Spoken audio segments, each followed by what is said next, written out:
வணக்கம் நண்பர்களே. நம்ம எல்லாரும் தமிழ் மொழி பற்றியும் தமிழ் பற்று பற்றியும் நிறைய விஷயங்களை பேசியிருப்போம். ஆனால் நாம் பெரும்பாலும் யோசிக்காத, பேசாத, தமிழ் மொழி சார்ந்த ஒரு விஷயம். இதை உங்களோட ஷேர் பண்ண நான் விரும்புகிறேன். தமிழ் நம்முடைய தாய்மொழி, நம்முடைய உயிர் மூச்சு. தமிழ் மொழி மீது பற்று கொண்ட பல பேர் தமிழ்நாட்டில் இருக்காங்க, இந்தியாவில் இருக்காங்க, உலகம் ஃபுல்லாக இருக்காங்க. ஸோ தமிழ் மீது அவங்க வச்சிருக்கக்கூடிய அந்த அன்பு, நேசம், அந்த பற்று பார்த்தீங்கன்னா உண்மையானது. இன்டென்ட் கரெக்ட், நோக்கம் கரெக்ட். ஆனால் நம்ம ஒத்து கவனிச்சோம்னா அந்த பற்று எப்படி இருக்குன்னா அன்ஃபார்ச்சுனேட்டாக நிறைய பேர்கிட்ட எமோஷ்னலாக இருக்குது. மொழியை எப்படி நம்ம பார்க்குறோன்னா மொழியாக மட்டுமே பார்க்குறோம். லிட்ரேச்சர், கிராமர், இலக்கணம், இலக்கியம், காவியங்கள், இயல், இசை, நாடகம், அது இல்லாமல் கலாச்சார ரீதியாக மட்டுமே நாம் தமிழ் மொழியை பார்க்குறோம். இது சரியானதா அப்படின்னு பார்த்தோம்னா இது மட்டும் பத்தாது. இந்த மாதிரி ஒரு கண்ணோட்டம் சரியானது கிடையாது லாங் டேர்முக்கு. இப்போ லாங் டேர்முக்கு ஒரு மொழியை நம்ம எப்படி பார்க்கணும்? மொழி அப்படிங்கிறது வெறும் கம்யூனிகேஷனுக்காக யூஸ் ஆகிற ஒரு டிவைஸ் மட்டும் கிடையாது. மொழிங்கிறது மக்களினுடைய வளர்ச்சி, மேம்பாடு, நாட்டினுடைய வளர்ச்சி, மேம்பாடு, ஒரு நாகரிகத்துக்கான அடித்தளம், வளர்ச்சி, மேம்பாடு. இதை நிர்ணயம் பண்ணுறதே மொழி தான். அப்போ மொழியை நம்ம மெயினாக எதுக்கு யூஸ் பண்ணணும்னு பார்த்தீங்கன்னா அறிவியலுக்கு யூஸ் பண்ணணும், விஞ்ஞானத்துக்கு யூஸ் பண்ணணும்.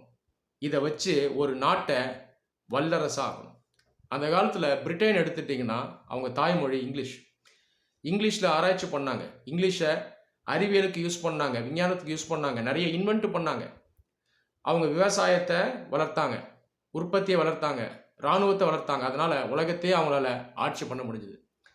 அதுக்கப்புறம் ஜெர்மனி, அவங்க மொழி ஜெர்மன் மொழி.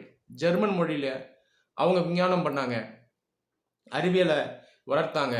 அவங்களால பிரிட்டனை எதிர்த்து சண்டை போட முடிஞ்சுது. சின்ன ஆசிய நாடு ஜப்பான். ஜப்பான் மொழியை விஞ்ஞானத்துக்கும் அறிவியலுக்கும் அவங்க யூஸ் பண்ணதுனால ஆசியாவில் மிகப்பெரிய வல்லரசாக ஒரு காலத்தில் ஜப்பான் இருந்தாங்க. ஆனால் அன்ஃபார்ச்சுனேட்டாக இந்தியா பொறுத்த வரைக்கும் நம்மள பல பேர் மொழிகளை கலாச்சார ரீதியாக மட்டும்தான் பார்க்குறோம், எமோஷ்னலாக பார்க்குறோம். அடிக்கடி இந்தியாவில் இந்த இந்தி திணிப்பு சர்ச்சை வரும். அதை பற்றி நம்ம ஆல்ரெடி டிஸ்கஸ் பண்ணியிருக்கோம். இதில் கூட உத்து பார்த்தீங்கன்னா ஹிந்தி மொழி இதை இன்னும் வளர்க்க வேண்டியது இருக்குது. ஹிந்தி லாங்குவேஜை இன்னும் என்ரிச் பண்ணணும், அதை பண்ணலை. அது இல்லாமல் ஹிந்தி மொழியை இந்தியர்களுடைய பொருளாதார வளர்ச்சிக்கும் அறிவியல் வளர்ச்சிக்கும் ஏற்புடைய மொழியாக மாற்றக்கூடிய வேலையை இன்னும் நிறைய இருக்குது. அதை பண்ணாமல் அதுக்கு முன்னாடி ஹிந்தியை எல்லாரும் லேர்ன் பண்ணணும்னு சொல்கிறது முதல்ல லாஜிக்கல் கிடையாது. ஸோ இதே தான் நாம் தமிழ் மொழியிலையும் கவனிக்கணும். அப்போ தமிழை படின்னு சொன்னால் மட்டும் போதாது, தமிழினுடைய அந்த கலாச்சார பெருமையை மட்டும் பேசினா போதாது. ஃப்யூச்சரில் தமிழை சயின்ஸ்க்கு யூஸ் பண்ணணும், ரிசர்ச்க்கு யூஸ் பண்ணணும். ஸ்பேஸ் ரிசர்ச் இதற்கான மேனுவலை நாம் தமிழில் உருவாக்கணும். இன்ஜினியரிங் இதற்கான மேனுவல்ஸை நாம் தமிழில் உருவாக்கணும்.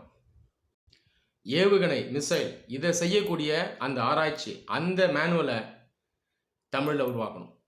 ஒரு மொழி எப்போ அறிவியலுக்கும் விஞ்ஞானத்துக்கும் யூஸ் ஆகுதோ அப்போ தான் அந்த மொழி உண்மையாலே அந்த நாட்டை ஒரு வல்லரசாகும். இந்த மாதிரி நாம் தமிழில் ஃப்யூச்சரில் வளர்க்கணும். இப்படி ஒரு வளர்ச்சியை நாம் தமிழுக்கு கொடுக்க நினச்சாதான் அது உண்மையான தமிழ் பற்று.